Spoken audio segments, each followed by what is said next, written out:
नमस्कार, आदाब, जय भीम, सत श्री अकाल। आज महाराष्ट्र प्रदेश राष्ट्रवादी कांग्रेस पार्टी अल्पसंख्यक इकाई की जानिब से जिलाधिकारी के माध्यम से देश की राष्ट्रपति मुर्मू जी को एक ज्ञापन सौंपा गया है, जिसमें अभी हाल ही में केंद्र सरकार द्वारा कक्षा पहली से लेकर 8वीं तक जो कि अल्पसंख्यक समुदाय को स्कॉलरशिप दी जाती थी, उसे निरस्त कर दी गई है।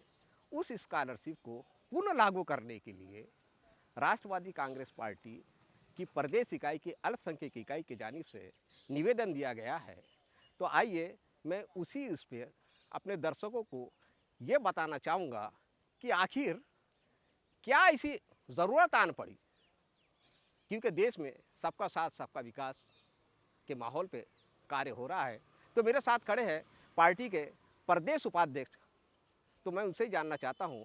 तो बारी सर, आपका स्वागत है लोकतंत्र लाई में। तो ये बताइए कि ऐसी क्या ज़रूरत आन पड़ी, देश में तो एक अच्छा माहौल चल रहा है, सबका साथ सबका विकास, और यूँ भी देश के विकास में अगर कुछ कदम उठाए जाते हैं तो उसमें क्या आपत्ति है?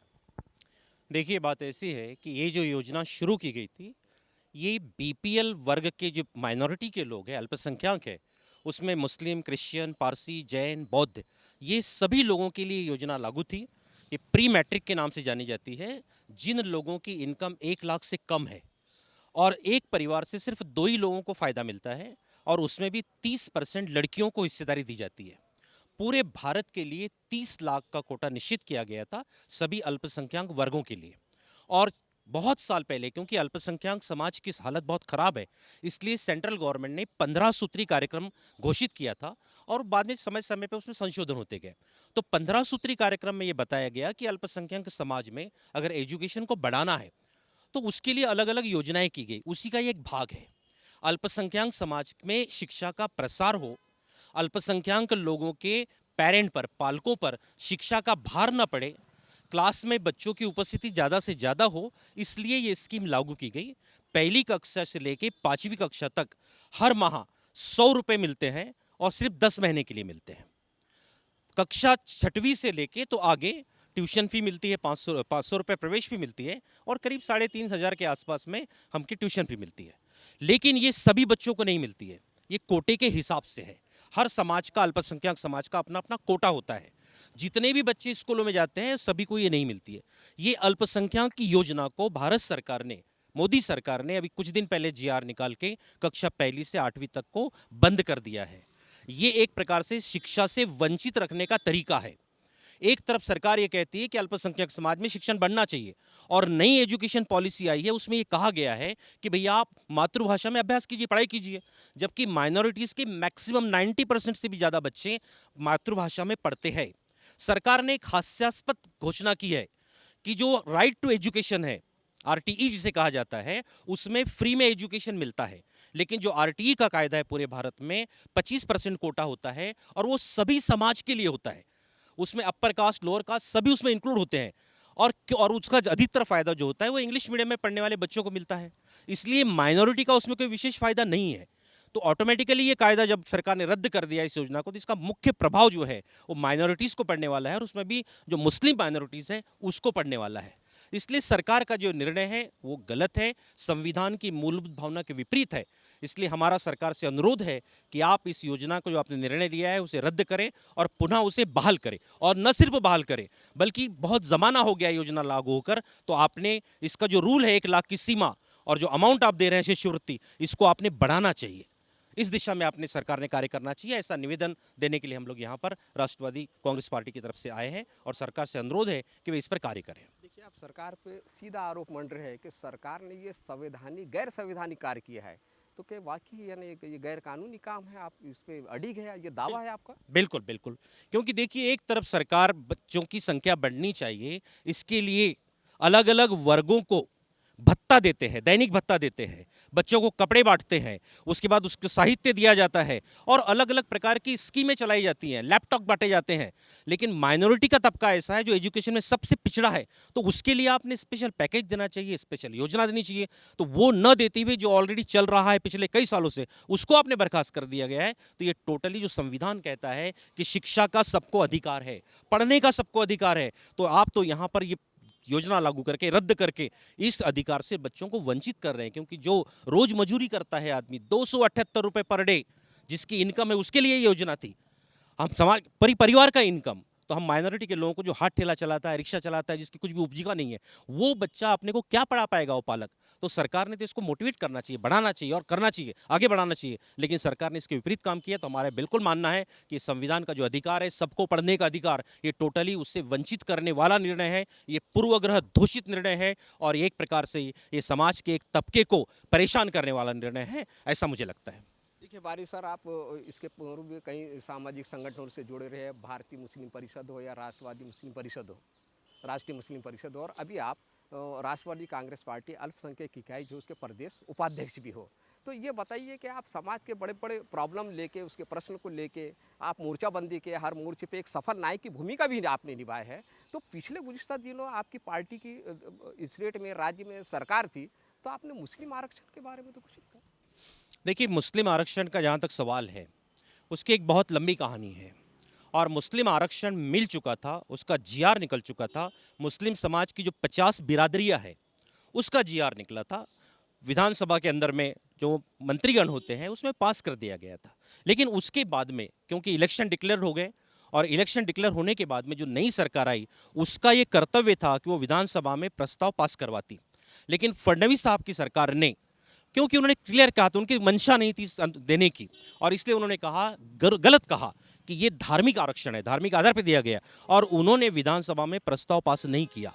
इस कारण फिर लोग कोर्ट में गए, जबकि कोर्ट ने क्लियर, मुंबई हाई कोर्ट ने क्लियर डिक्लेयर किया कि एजुकेशन में ये आरक्षण दिया जाए, और साथ में ये कहा गया कि नौकरी के आरक्षण के लिए आप हमें डॉक्यूमेंट दीजिए, वो डॉक्यूमेंट देने के बाद में हम उसके बारे में भी निर्णय देंगे।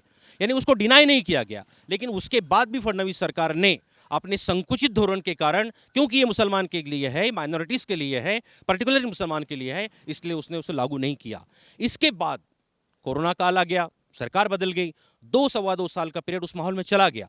उसके बाद जो महाविकास आघाड़ी की सरकारें कार्य कर रही थी, उसके एजेंडा में ये मुद्दा था, उसकी चर्चा चल रही थी। अब उसको हम फास्ट बनाने वाले थे, आगे बढ़ाने वाले थे कि तत्काल ये सत्ता परिवर्तन हो गया, इसलिए मुद्दा उसी प्रकार से रहा। लेकिन फिर भी हमारा मानना है कि आज महाराष्ट्र में और पूरे भारत में, अगर महाराष्ट्र की बात करें तो बिल्कुल सच्चर कमेटी हो, रंगनाथ मिश्रा हो, महमूदुर रहमान कमेटी हो, और इवन कोई भी आदमी अगर सर्च करता है, जानकारी जमा करता है, तो बिल्कुल प्लेन मन से अगर जानकारी जमा करता है तो निश्चित रूप से कहेगा कि आज हायर एजुकेशन में मुस्लिम समाज का प्रमाण 2% से भी कम है।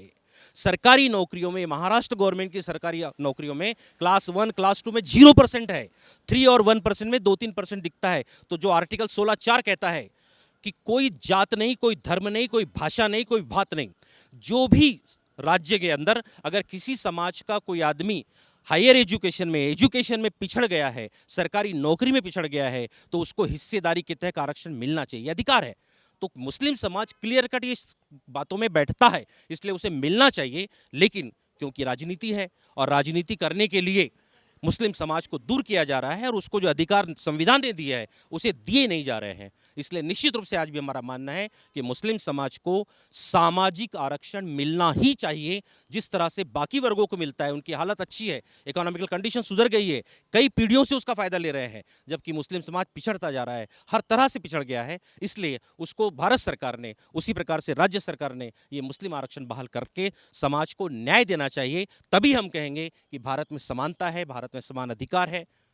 जय हिंद, जय भारत, जय महाराष्ट्र। मेरे साथ राष्ट्रवादी कांग्रेस पार्टी अल्पसंख्यक विभाग के प्रदेश कार्यकारी अध्यक्ष भी मौजूद है, जो पार्टी के कर्मस्थ नेता कहलाए जाते हैं, जावेद हबीब साहब। मैं उनसे भी जानना चाहूँगा कि उनकी राय क्या है कि केंद्र सरकार ने जो अल्पसंख्यक समुदाय को दी जाने वाली कक्षा 1 से लेकर 8 तक जो स्कॉलरशिप थी उसको निरस्त कर दिया है, तो क्या पार्टी की क्या रूपरेखा है? क्या अगर से इसको लागू नहीं करी तो वो क्या करेंगे? क्या इस पे आंदोलन कर सकती है पार्टी के, उनकी पार्टी की क्या रूपरेखा आगे, तो हम जानना चाहिए। देखिए, आपने जो पूछा कि राष्ट्रवादी कांग्रेस पार्टी की नीति, राष्ट्रवादी कांग्रेस पार्टी की नीति है, इसलिए हमारे उपाध्यक्ष महोदय ने अभी आपको उसके ऊपर में रोशनी डाला। अब रहा सवाल इसके आगे हमारी रूपरेखा क्या है। हमने पहले एक कोशिश पत्र के माध्यम से संवैधानिक दायरे में रहते हुए महामहिम राष्ट्रपति को जगाने की कोशिश की है। कलेक्टर साहब के मार्फत हमने वो वहाँ तक उन्हें पहुँचाया है। अगर केंद्र की सरकार की आंखें नहीं खुलती है, अगर वो नींद से नहीं जागती है, तो पूरे महाराष्ट्र के अंदर में तीव्र आंदोलन छेड़ा जाएगा। ये हम आज आपके चैनल के माध्यम से सरकार को चेतावनी देते हैं। अच्छा, ये बताइए, जो आपके पार्टी के सुप्रीमो शरद चंद्र पवार जी, ये तो समाज के सभी वर्गों को साथ लेकर और उनके विकास के लिए हमेशा तरजीह देते आए हैं। तो ये क्या आपको ऐसा लगता है कि पार्टी के जो मेन जो ऊपर जो ओहदेदारान जो बैठे हैं, पदाधिकारी बैठे हैं, इसमें आपको सपोर्ट करें? बिल्कुल सपोर्ट करेंगे। आज महाराष्ट्र के अंदर में माइनॉरिटीज़ की जो स्कीमें चल रही है वो हमारे आदरणीय नेता शरद चंद्र जी पवार और राष्ट्रवादी कांग्रेस पार्टी की देन है। तो हमें उम्मीद है कि इस के अंदर में भी पूरी पार्टी हमारे साथ खंभीर तरीके से खड़ी रहेगी। तो ये थे मेरे साथ राष्ट्रवादी कांग्रेस पार्टी के अल्पसंख्यक विभाग के प्रदेश कार्यकारी अध्यक्ष, जो ये बता रहे थे कि यानी उनकी जो पार्टी है, जो केंद्र सरकार ने जो निर्णय लिया है उसके खिलाफ सख्ती से खड़े रहेंगी और जो असंवैधानिक जो कार्य हुआ है उसके खिलाफ सड़कों पे भी उतरेंगे उसके कार्यकर्ता। तो मेरे साथ राजा बेग भी पार्टी के कार्यकर्ता है, एक अच्छे कारकुन भी है, उपाध्यक्ष है शहर के। मैं उनसे भी राय जानना चाहूँगा कि इस बारे में वो क्या कहना चाहते हैं। ये जो आज हमने कलेक्टर साहब को जो डेपुटेशन दिया है, उसका माध्यम ये है कि जो माइनॉरिटी को शिक्षा का अधिकार है उससे वंचित रखने का जो केंद्र सरकार ने ये कृत्य किया है उसके खिलाफ आज हमने डेपुटेशन दिया है। अगर सरकार ये डेपुटेशन के बाद भी अगर नहीं जागी तो फिर हम रोड के ऊपर में आएंगे और इसको एक विशाल आंदोलन का रूप दिया जाएगा अगर हमारी मांगे नहीं मानी गई तो। धन्यवाद। ये समझिए, अल्पसंख्यक जो छात्र जो है, छात्र और छात्रा है, उनकी स्कॉलरशिप को निरस्त करने का आदेश है। तो माइनॉरिटी में तो बहुत सारे समाज आते हैं, बहुत सारी जात आती है, ठीक है, सभी जात का आपको, सभी समाज का आपको सहयोग मिलेगा, समर्थन मिलेगा? मिलना तो चाहिए क्योंकि देश के रहने वाला हर नागरिक, संविधान हमारे को हर नागरिक को बराबर समान अधिकार देता है और अगर कोई एक वंचित वर्ग अगर उससे नुकसान हो रहा है तो सारे लोगों को अगर उसके साथ में आना चाहिए और कंधे से कंधा मिलाकर इस आंदोलन को एक सरकार को चेताने के लिए सरकार के खिलाफ रोड पे आना चाहिए।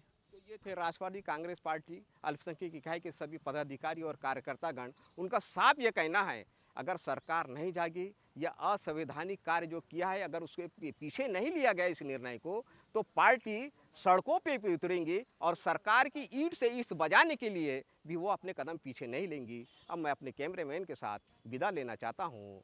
जय भारत, जय संविधान, जय लोकतंत्र।